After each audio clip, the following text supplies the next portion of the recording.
Shalom, shalom, meus queridos, que o Senhor abençoe a sua vida. Chegamos com mais um devocional precioso para você. Que o Espírito de Deus continue te conduzindo ao entendimento da palavra de Deus. O nosso tema é um tema importante e hoje vamos estar falando sobre o poder da legalidade, os segredos do mundo espiritual. Eu sou o reverendo Milton Rodrigues e eu pastoreio a comunidade Nação Ministério Pleno. Nosso ministério fica na cidade de São Sebastião, no Distrito Federal. Somos um ministério que trabalha com libertação em alto nível, na profundidade, com muita responsabilidade. Também trabalhamos com a restauração da personalidade, áreas da mente, emoções, sentimentos e vontades. O nosso entendimento é que você seja restaurado em corpo, alma e espírito. Então, meus queridos, o devocional de hoje é o poder da legalidade. Esse devocional nasceu da necessidade de tratar as pessoas em relação aos tantos pecados cometidos. Esse entendimento sobre legalidade vai mudar o curso da sua vida. A sua vida nunca mais será a mesma depois que você ouvir e entender este devocional. Esse material tem como objetivo trazer luz e libertação para aqueles que estão cativos e oprimidos pelo maligno. Vamos entender um pouco mais sobre o significado de legalidade. A legalidade é um termo jurídico que é usado quando se fala de assuntos sobre libertação e batalha espiritual. Entende-se que o mundo espiritual deve respeitar as leis vivas da eterna palavra do Senhor. Quando isso não acontece, uma legalidade é dada para o mal agir. Então, amados, a legalidade é uma permissão dada a alguém. É como tornar legal o ato de alguém. É muito próximo de legitimação de uma ação de outra pessoa. A legalidade é uma autorização dada para os demônios e os seres celestiais da maldade agirem na vida das pessoas e em alguns lugares. Entenda que legalidade é autorizar. As pessoas estão dando muita autorização para que o reino das trevas possam trabalhar na vida delas. O grande problema das pessoas é a legalidade. Tem pessoas com legalidades em áreas diversas das suas vidas. O mundo espiritual, amados, sempre cobra. Legalidade gera cobranças do mundo espiritual. Quanto mais legalidade você dá para o inimigo, mais cobrado você será dele.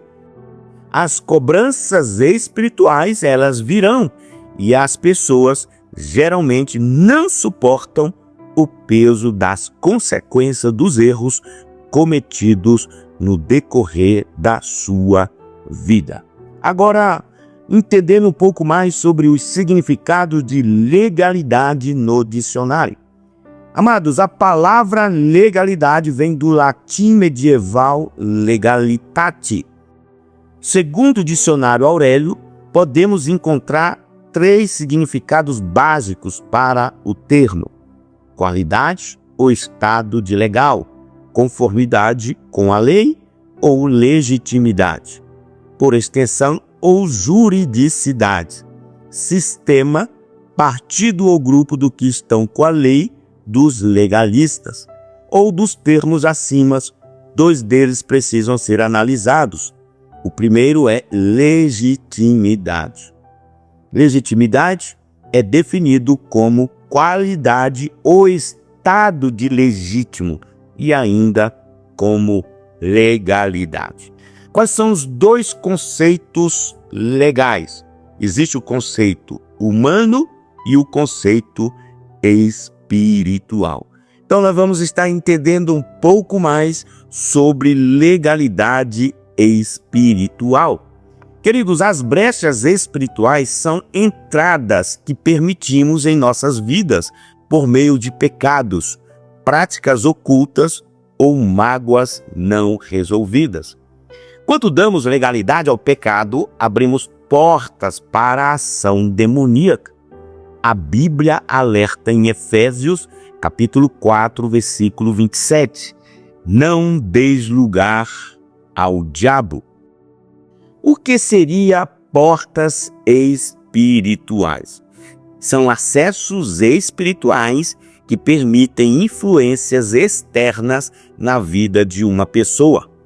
Podem ser abertas por pensamentos, ações, palavras e envolvimentos em práticas espiritualmente perigosas. Exemplo, Gênesis capítulo 4, versículo 7, que diz: se bem fizeres, não haverá aceitação para ti, e se não fizeres bem, o pecado jaz à porta, e sobre ti será o seu desejo, mas sobre eles deves dominar. Corpo físico e corpo espiritual. Vamos entender sobre este tópico. 1 Coríntios capítulo 15, versículo 44 diz: ora, se há corpo natural, há também corpo espiritual. Amados, como Paulo estava falando nesta passagem sobre o arrebatamento da igreja, podemos ter a certeza que o corpo espiritual aqui significa nossa alma. Somos templos. 1 Coríntios capítulo 6, versículo 19 diz: acaso não sabeis que o vosso corpo é santuário do Espírito Santo, que está em vós, o qual tendes da parte de Deus, e que não sois de vós mesmos? Esse assunto é sério, pois revela que cada ser humano é formado por 3 partes. O templo ou tabernáculo era formado de 3 partes, por ordem de Deus. Somos templos. Comparação. Vamos ver aqui as camadas deste templo. A primeira parte era o átrio exterior, onde os gentios e as mulheres podiam vir e adorar. A segunda parte era o santo lugar, o santuário, onde homens podiam adorar e onde os sacerdotes realizavam os sacrifícios. A terceira parte era o Santo dos Santos, no qual a Arca da Aliança era guardada e onde o Espírito Santo de Deus residia. Qual então seria a estrutura humana? Corpo, alma e espírito. A Bíblia ensina que o ser humano ele é composto por 3 partes. Corpo físico, a parte material do ser humano, que pode ser restaurada. Alma, mente, emoções e vontade, que é a sede das emoções, pensamentos e decisões, que pode ser regenerada. E o espírito, que faz a conexão com Deus, a parte que se relaciona com Deus e pode ser potencializada pelo Espírito Santo, o sopro da vida. 1 Tessalonicenses capítulo 5, versículo 23 diz: e o mesmo Deus de paz vos santifique em tudo, e todo o vosso espírito, alma e corpo sejam plenamente conservados e irrepreensíveis para a vinda de nosso Senhor Jesus Cristo. O problema de Satanás, amados, é que ele não pode simplesmente vir sem ser convidado. Ou, pensando em termos jurídicos, ele precisa ter uma permissão legal para vir e ocupar o interior da pessoa por alguma ação dela. Como diz a doutora Rebeca Brau, creio que o templo de Deus não é somente contaminado por participação ativa no pecado, mas também a presença de demônios. Os demônios não podem simplesmente vir e entrar em uma pessoa quando quiserem. Temos uma proteção contra a qual eles nada podem fazer, a não ser que quebremos um furo na nossa proteção. Chamamos isso de pecados, que permitem a entrada de demônios, pecados que profanam o templo. Quais são os pecados que abrem portas, permitindo que os demônios entrem no nosso átrio exterior e nosso espírito? Lembre-se, por meio de portas, os demônios podem entrar e fazer estragos em nossas vidas. Existem categorias de portas que, se forem abertas, podem dar a um demônio a permissão de entrar. Os demônios procuram fazer as pessoas abrirem essas portas para eles, para que possam entrar imediatamente. Vamos entender um pouco mais. Primeiro, portas do pecado pessoal deliberados e não confessados. Esse é um tipo de portas. São portas abertas voluntariamente por meio de práticas pecaminosas repetitivas ou deliberadas. Vamos aos exemplos: mentira, ódio, inveja, orgulho, vícios, álcool, drogas, pornografia, imoralidade sexual, adultério, fornicação, masturbação, idolatria e ocultismo, bruxaria, feitiçaria, horóscopos, simpatias. Efésios capítulo 4, versículo 27 diz: não deis lugar ao diabo. Segundo, queridos, portas de herança espiritual são as maldições geracionais. Algumas portas podem ser abertas por pecados ou alianças de gerações anteriores. Vamos aos exemplos: pais envolvidos com ocultismo ou pactos espirituais malignos, como bruxaria, feitiçaria e satanismo. Maldições faladas dentro da família, práticas espirituais erradas herdadas. Olha o que diz Êxodo capítulo 20, versículo 5. Porque eu, o Senhor, teu Deus, sou Deus zeloso, que visito a iniquidade dos pais nos filhos até a terceira e quarta geração daqueles que me odeiam. Agora, terceiro, portas de traumas e feridas emocionais. Amados, o diabo pode explorar dores emocionais para entrar na vida de alguém. Exemplos: abuso emocional, físico ou sexual, rejeição profunda e abandono, ódio e falta de perdão. 2 Coríntios capítulo 2, versículo 10 ao 11 diz: para que Satanás não leve vantagem sobre nós, pois não ignoramos os seus ardis. Quarto, querido, pactos e alianças malignas. São aqueles pactos feitos conscientemente ou não, que podem prender a alma a forças espirituais negativas, a entidades.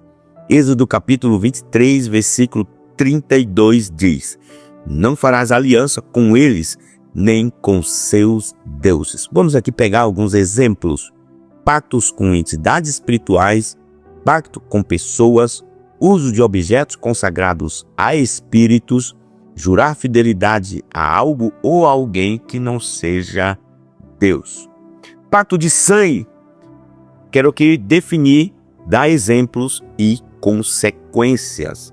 Queridos, o pacto de sangue é um acordo selado com o uso do sangue de um ou mais indivíduos, simbolizando compromisso e lealdade.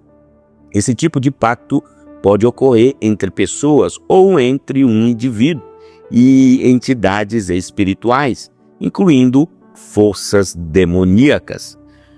Primeiro, pacto de sangue entre humanos. Vamos aqui mergulhar um pouquinho mais. Esse tipo de pacto ele é baseado na confiança e na ideia de que o sangue simboliza um compromisso inquebrável. Alguns exemplos incluem juramentos de irmandades, que são aqueles praticados em culturas antigas e até em sociedades secretas, onde dois indivíduos misturam seu sangue como sinal de lealdade eterna. Outro pacto, acordos de vingança.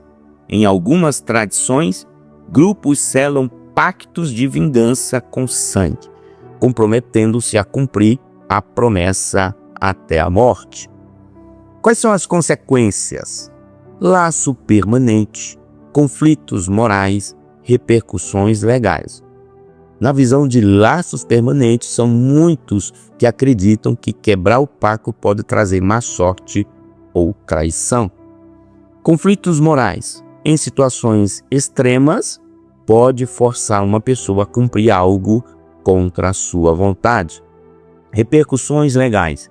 Em alguns casos, pactos desse tipo envolvem atividades ilegais ou violentas. Pacto de sangue com entidades e demônios. Na tradição esotérica e ocultistas, pactos de sangue são frequentemente associados a acordos com entidades sobrenaturais, geralmente em troca de poder, conhecimento ou desejos materiais. Exemplos de pactos de sangue na cultura e na história. Lendas sobre magos e bruxos. São aqueles relatos de ocultistas que teriam firmado pactos com demônios para obter habilidades mágicas. Isso existe, tá? Casos famosos. O mito de Fausto, que teria vendido sua alma ao demônio Mefistófeles em troca de sabedoria e prazeres mundanos. Práticas em rituais. São alguns grupos ocultistas que acreditam que um pacto de sangue fortalece a ligação entre o humano e a entidade invocada.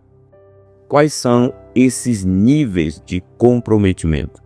Acordo simples, como o indivíduo oferece sangue em troca de pequenas bênçãos ou favores. Vínculo espiritual. O sangue sela um contrato mais forte, onde a entidade pode influenciar a vida da pessoa. Entrega da alma. O nível máximo, onde a pessoa entrega sua alma ou vida em troca de poder absoluto, geralmente sem possibilidade de rompimento. Quais são essas consequências? Perda de controle. A entidade pode exigir mais do que o esperado. Segundo, influência espiritual. Muitos acreditam que essas entidades podem causar possessões ou desgraças. Mas isso é real, ok? Dívida eterna. Em algumas tradições, acredita-se que a alma fica presa após a morte. Vamos a alguns supostos casos. Raul Seixas, Lady Gaga, Xuxa, Anitta, MC Cabelinho, Ozzy Osbourne, Paul McCartney. São muitos artistas que foram acusados de vender suas almas em troca de fama e sucesso. Além disso, algumas músicas contêm mensagens ocultas, símbolos esotéricos e letras que falam diretamente sobre pactos e invocações. Como, por exemplo, temos novelas Um Anjo Caiu do Céu. Comercial do desodorante Axe, que é uma anja caindo do céu. Também temos desenhos, temos vários desenhos animados com pactos, com simbolismos de pactos e portas espirituais. Passos para romper com o pacto demoníaco? Vamos entender. Primeiro, reconhecer o pacto e arrepender-se. Depois, buscar ajuda espiritual. Terceiro, reverter o ritual, se livrar do objeto. Desligar o pacto feito. Quarto, fortalecer espiritualmente. E quinto, nunca tentar um novo pacto. E aqui eu quero concluir falando para você que as legalidades espirituais são brechas que damos ao inimigo por meio de ações, palavras ou alianças que vão contra os princípios de Deus. Quando uma pessoa pratica certas coisas, ela pode estar, conscientemente ou não, dando direito legal para demônios atuarem em sua vida. A Bíblia nos ensina a fechar essas brechas e a viver em santidade para impedir a atuação do inimigo. Que Deus te abençoe poderosamente. E aqui eu vou ficando. Se você já está inscrito no nosso canal, muito obrigado. Se não, se inscreva aqui, logo abaixo tem um botão de se inscrever. E após se inscrever, você vai também acessar aí o sininho, tá? Ative o sininho para estar recebendo notificações todas as vezes que postarmos algo interessante. Também não esqueça, queridos, faça o seu comentário, o que você aprendeu, o que você recebeu, o que foi de importante para o seu crescimento espiritual. Também dê seu like, ele é importante, faz subir o devocional, nos ajuda muito. Estamos nas redes sociais. Lá no Instagram você vai colocar @Ministério Pleno. No TikTok você vai colocar ministériopleno.news e você vai nos encontrar. Também no Facebook, é só colocar @Ministério Pleno lá no Facebook, ok? Meus queridos, no próximo devocional vou estar trazendo mais alguns exemplos de brechas espirituais, o poder da legalidade. Que Deus te abençoe poderosamente, enchendo do coração. Até o nosso próximo devocional.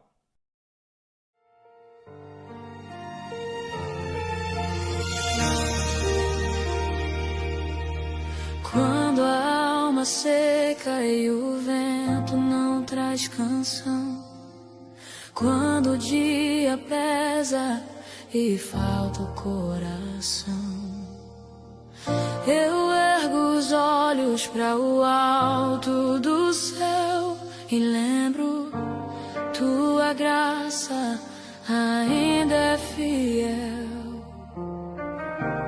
Mesmo quando tudo parece acabar, tua promessa vem me regar.